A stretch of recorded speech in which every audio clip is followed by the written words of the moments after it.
Mesdames et Messieurs, les cadres supérieurs et agents du Sénat, prêts à l'ouverture de la session extraordinaire de mai 2020, avec l'accompagnement de la fanfare de la police nationale congolaise,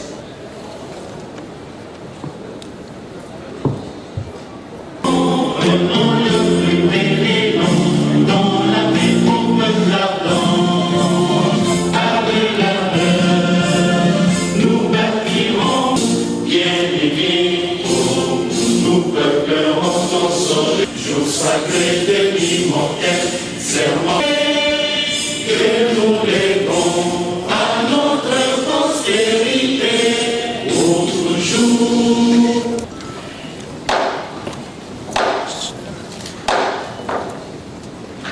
La séance est ouverte. Mesdames et Messieurs les sénateurs, la présente session extraordinaire se tient conformément à l'article 114 de la Constitution qui stipule ci-dessus, à son premier alinéa. Je cite: chaque chambre du Parlement se réunit de plein droit à session extraordinaire. Je signale que la séance de ce jour est susmentionnée stipule, je cite: et pour notre chambre, cette séance est présidée par le secrétaire général du Sénat, votre humble serviteur. Je suis entouré des deux directeurs chefs de service de l'administration du Sénat.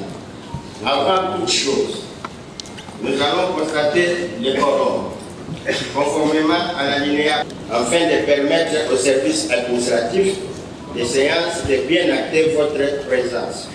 Sur ce, Mahati Mutoko Modeste, Basengezi Katintima Nobel, Boboy Mwanena Nadine, Boulakali Moudolonganya Aristide, Daourezi Bokombe Jean-Pierre, Ekumbo Longulu Moïse, Ilunga Kitongole Alain,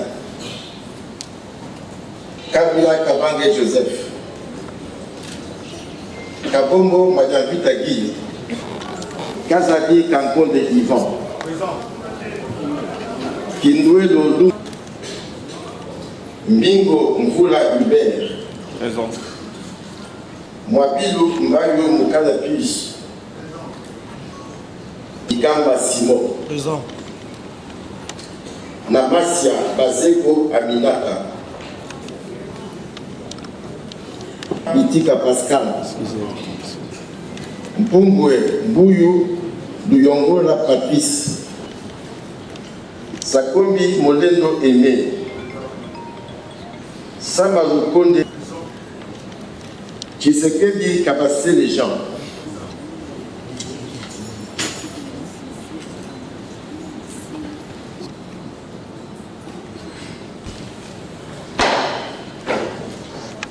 certains des membres sont présents. Les quorums étant atteints, le Sénat peut valablement siéger conformément à l'article 118 de la Constitution. Ça comporte des points, à savoir 1. Allocution du secrétaire général du Sénat. 2.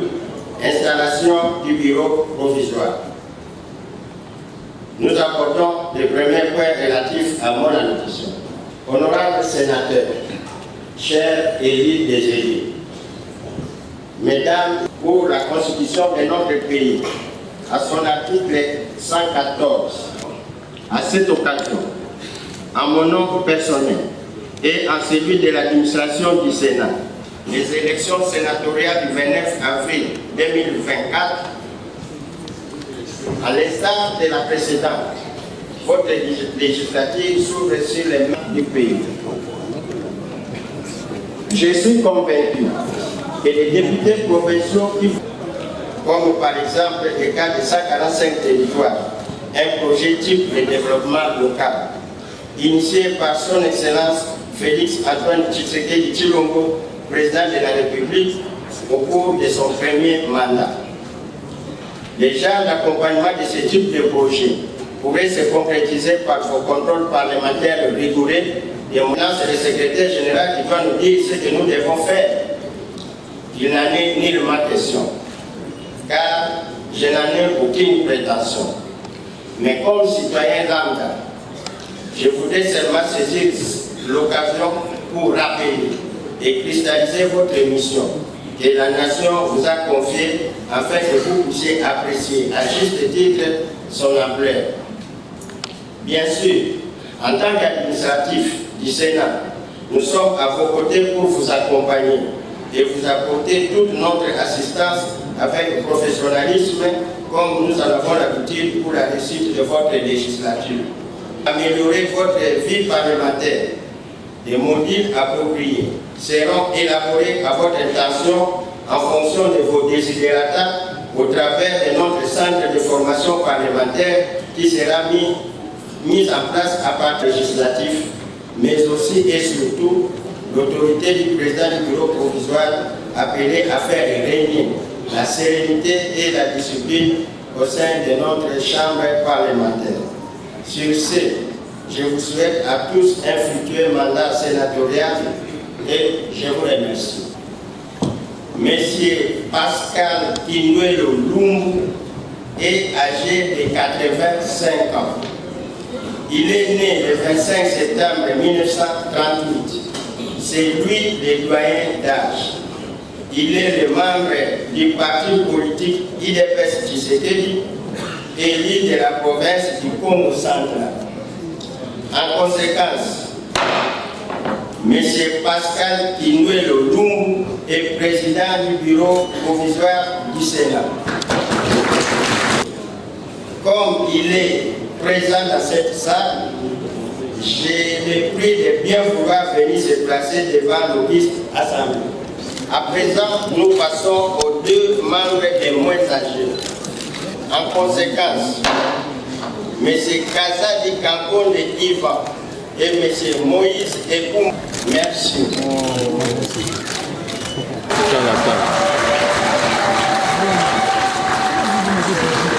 Kazadi Kankonde Ivan, premier secrétaire, remplira les fonctions de rapporteur provisoire dans l'accomplissement de leur mission constitutionnelle.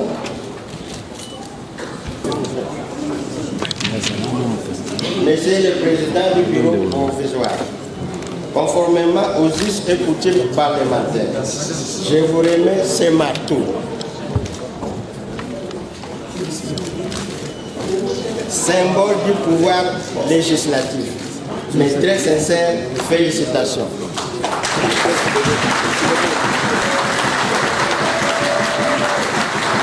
Et je suspends la séance afin de permettre aux membres du bureau provisoire d'occuper leur siège au perchoir. Moi-même, que pour nos deux élus de moins âgés, appelés à m'assister dans l'accomplissement de la mission nous assignée par la Constitution. Je saisis l'occasion, au nom du bureau provisoire, de rendre un vibrant hommage au chef de l'État, Félix-Antoine Tshisekedi Tshilombo, pour sa vision éclairée de la bonne marche des institutions de la République. Je tiens également à féliciter chacune et chacun de vous individuellement pour son élection comme sénateur et en tant que province. Par ailleurs, je salue les personnalités, honorables sénateurs et chers collègues. Depuis notre arrivée au Palais du Peuple, chef de l'institution parlementaire, nous avons été bien accueillis par le personnel constituant lors du jour de cette session extraordinaire. Le premier point, à savoir l'installation du bureau provisoire, vient de s'accomplir.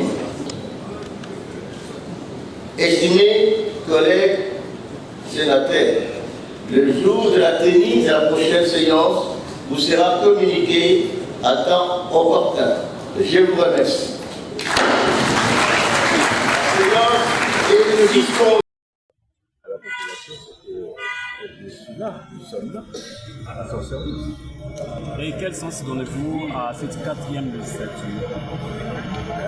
Espérons que pas nouveau. Chaque niveau avancé. Là, c'est la quatrième mission. Les ambitions de nous tous, selon la vision de ce que l'État il y a évidemment des obstacles. Que peuvent espérer cette population que vous êtes venus représenter au Sénat à cette législature? Mais la population, c'est exactement ce que l'État veut, c'est améliorer leur sort. Améliorer leur sort. Vous savez, il y a beaucoup de présentaires. Parce qu'un gouvernement, c'est comme un navire. Quand un navire, justement, navigue, il y a des forces opposées. Loi sur les statuts de l'opposition, dans le règlement intérieur de l'Assemblée nationale, et s'invite l'opposition politique et la Namutu, tout bateau, selon le point politique pour dans l'élection, dans le bureau de l'Assemblée nationale. La Bolandaka au Rubé Kolobi, les Toya ou Alelo, pour accompagner le Nabiso, Dominique Monongo-Namizi, le député national, pour sa candidature nae, pour la rapporteur adjoint du bureau de l'Assemblée nationale, poste où il y a l'opposition, et où il y a député à l'opposition, ils sont ensemble pour la République, avançons MS, dans nos nouvelles, là où nous allons essentiel, 90% de la député, il y a l'opposition, et il y a des postes et ensemble, et tous les senga, et masse mal de Kamalamu, la licence super à la député à majorité, parce que bas sur les voter, mais la poste là. Toutes les députés de Ensemble pour la République soutiennent à 100% la candidature de leurs collègues, honorable princesse Dominique Monongo-Inamizi. Honorable Béatrice Massangou, élue de l'ICASI, s'exprime. Je suis très contente pour le dépôt de la candidature de l'honorable Inamizi. Je sais qu'elle va nous représenter. Le président de l'Assemblée nationale s'est avancé vers ce dernier pour les saluer avant de déposer son dossier. Un geste salué par l'opposition parlementaire qui préside honorable Kisha Mwando Simba.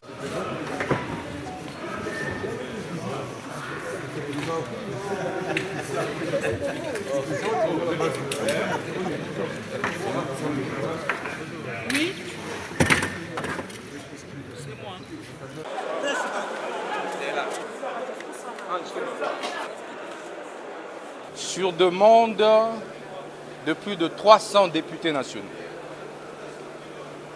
nous avons été obligés par eux à déposer ce jour notre candidature au poste de rapporteur adjoint du bureau définitif de l'Assemblée nationale.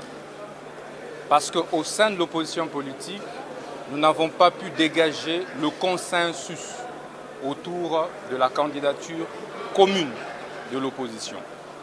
Étant entendu, du reste, que l'opposition est plurielle et qu'il n'y a pas de chef de file en son sein. Rappelez-vous que nous avons été candidats président de la République.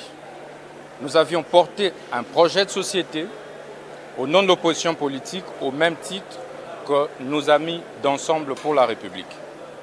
Rappelez-vous encore que après les élections, au lendemain des élections de 2023, nos amis d'Ensemble pour la République avaient boycotté les résultats des élections en général et appelé à l'annulation de ceux-ci.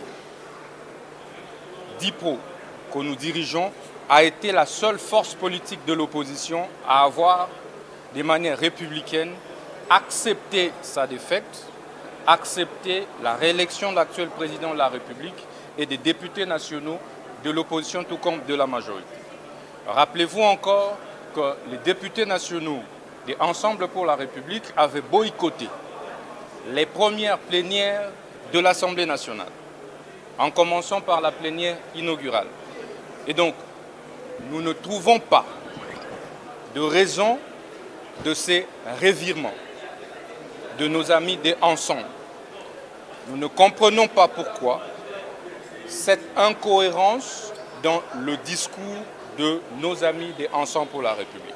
C'est donc cette inconstance politique, c'est donc cette incohérence politique qui d'ailleurs expose notre démocratie du point de vue de ses principes fondateurs, que nous avons accepté humblement la demande de plus de 300 députés nationaux pour que nous puissions nous porter candidats au poste de rapporteur adjoint de l'Assemblée nationale. Nous irons en ordre dispersé parce que l'opposition a toujours été plurielle dans toutes les démocraties du monde, à commencer par la France. C'est pourquoi on parle toujours des oppositions au sein des chambres législatives. S'agissant de notre chance de gagner, comme vous le savez, nous avons été le seul opposant républicain à être resté constant sur nos prises de position. Nous avons contribué à l'atterrissage en douceur de ce processus électoral. Nous sommes heureux que ceux qui, hier, nous contredisaient, pensaient que nous étions manipulés par le pouvoir en place parce que nous avions accepté les résultats issus des élections, nous rejoignent. Et donc, les vrais opposants républicains, c'est bien nous. Et c'est à ce titre que nous sommes conscients que nos collègues députés nationaux de la majorité, qui vont devoir certainement nous départager le jour du vote, vont faire le choix utile, le choix de la cohérence et le choix de la constance pour la consolidation de notre jeune démocratie. Mais en même temps, nous sommes fatigués des mêmes noms. Ce sont les mêmes individus. Mais c'est pourquoi nous avons porté le choix de la rupture dans notre thème de campagne. Et aujourd'hui, encore plus qu'hier, je suis le candidat de la rupture. Je suis là pour rompre avec les vieux et anciens visages politiques. Je suis là pour rompre avec les mêmes noms politiques, avec les mêmes discours politiques, avec le même projet politique. Les députés nationaux ont besoin du renouveau politique et nous croyons humblement représenter ce renouveau, ce nouveau visage politique au sein de l'Assemblée nationale.